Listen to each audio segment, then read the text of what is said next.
Hey everybody, welcome to our next video. To start our first juggling lesson, you'll need 3 items to juggle with. Let's get started.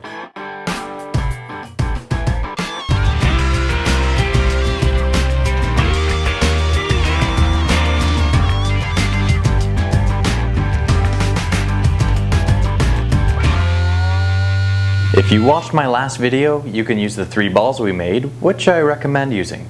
If not, you can use 3 tennis balls, balled up socks. Be sure to practice in a space where you won't easily knock things over. Also be aware of what might happen when you drop these items repeatedly. Step 1. We're going to take our first ball in our strongest hand, generally the one you write with.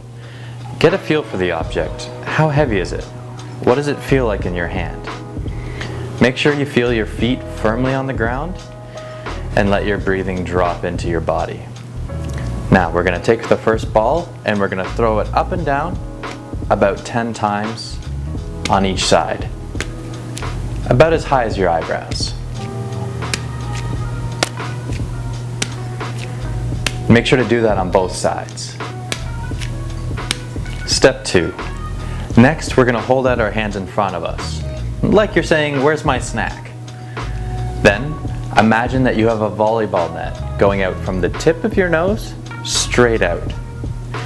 Now we're going to take that ball and we're going to throw it over one hand to the other, just like that. It's important not to focus on the ball as it's in the air. Try looking past it with a soft focus. We're going to touch more on this later. Step 3.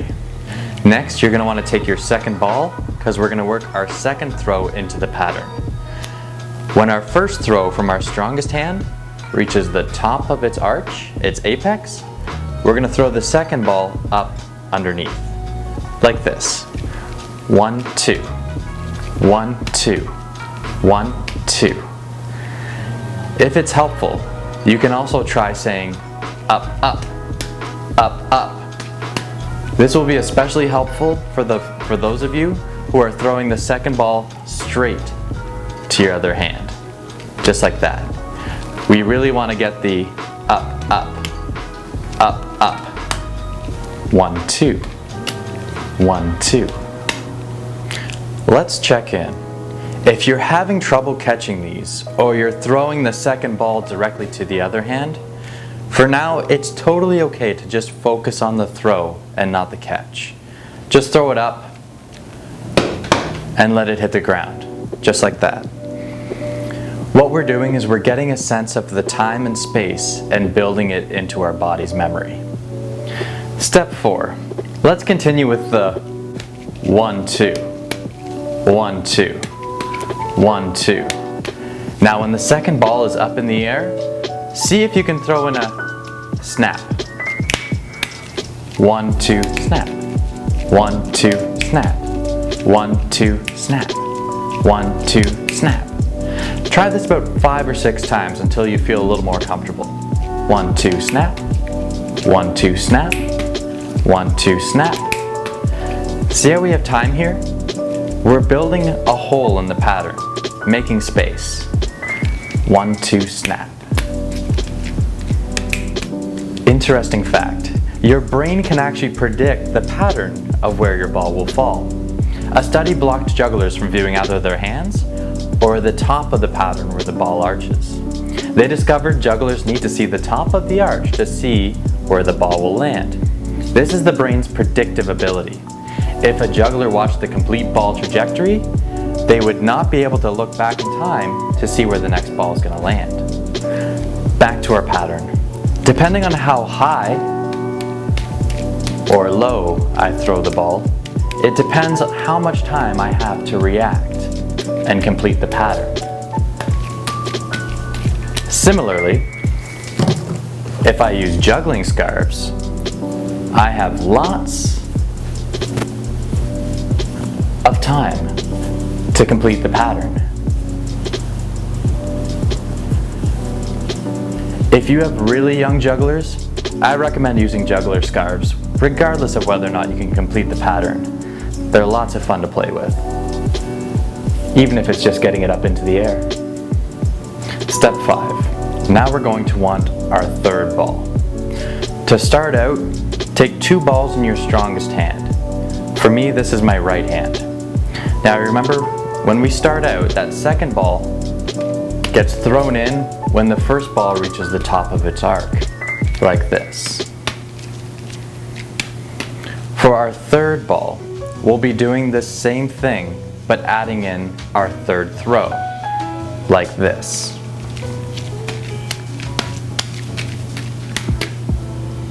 I'm going to do that one more time. Do you remember our 1, 2, 1, 2? Oops. It's okay to drop, everything drops. 1, 2, 1, 2, 1, 2, 3.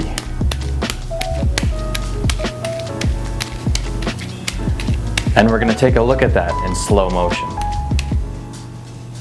This is our basic 3-ball cascade pattern.